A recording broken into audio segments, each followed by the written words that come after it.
Con anterioridad habíamos visto los índices de refracción de cada medio, es decir, que también por ahí se dice la densidad óptica de cada medio, pero en realidad son los índices de refracción de cada medio que tienen que ver con la velocidad con que se transmite la luz en cada medio. Entonces tenemos acá el medio A, que podría ser aire, y acá el medio B, que viene a ser vidrio, por ejemplo, y tenemos los índices de refracción del medio A, índice de refracción del medio B, y estas son las distancias objeto, que sería S, esta distancia, ¿sí? Y la distancia imagen, que es donde se va a formar la imagen. Acá tenemos un solo rayo en que, por ley de Snell, tenemos que el radio, ¿sí? En este caso el radio me va a definir un ángulo recto en la normal a la superficie, con la superficie, y tenemos que este es el ángulo de incidencia y el ángulo reflejado sería este rayo, y un segundo rayo podría ser, por ejemplo, uno que pasa por el vértice, y aquí donde se intersectan ambos rayos, este que pasa por el vértice no desvía, ¿sí? Porque incide con un ángulo y se refleja, o refracta, perdón, se transmite al segundo medio con el mismo ángulo, ¿sí? Si este es el ángulo beta, esto también es el ángulo beta. Este sería el segundo rayo, I2, y este es el reflejado I2. Aquí encontraríamos, donde se cruzan estos dos rayos, encontraríamos la distancia imagen, medida desde el vértice, sería S', ¿no?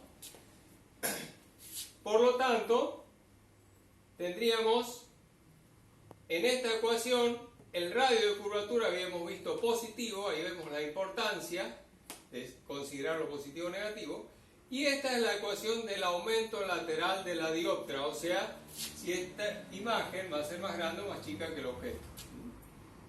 De todos modos, no vamos a trabajar mucho con esto y vamos a tratar de pasar directamente a las lentes delgadas, pero es como se viene trabajando para llegar a lentes delgadas. Bien, ya pasando a lentes delgadas, tenemos que considerar que aquí ya tenemos dos superficies de separación entre el medio A, el medio B, ¿sí? Y luego nuevamente pasa al medio A el rayo transmitido. Es decir, que tenemos una primer superficie de separación construida con un primer radio de curvatura, que sería, por ejemplo, este radio de curvatura acá, ¿sí? De acá hasta acá, ¿sí? Perdón, no sería hasta acá, sino que podría ser más o menos por acá. El primer radio de curvatura R1, y acá tenemos un segundo radio de curvatura, es al revés en realidad, así, R2, que sería la segunda superficie de separación que va a atravesar el rayo de luz. O sea, tenemos dos radios, R1 y R2, ¿sí?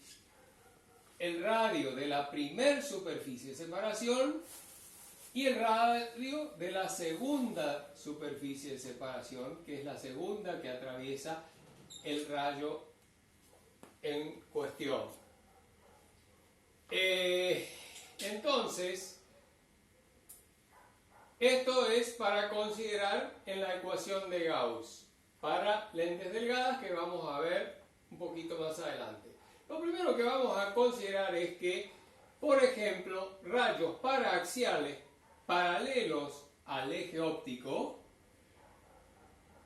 se refractan en la lente delgada y todos cruzan por F, que es la distancia focal de esta lente. Y al revés, si consideramos una lente de una linterna, si nosotros ponemos en el punto F el foquito, todos los rayos de luz se van a transmitir o pasar a través de la lente, transmitiéndose en forma paraxial, o sea, todos paralelos al eje óptico de la lente. Es decir, en este momento es cuando estamos haciendo centro con la linterna, como se dice, que se proyecta en un punto la luz a una distancia considerable. O sea que eso es el concepto de foco.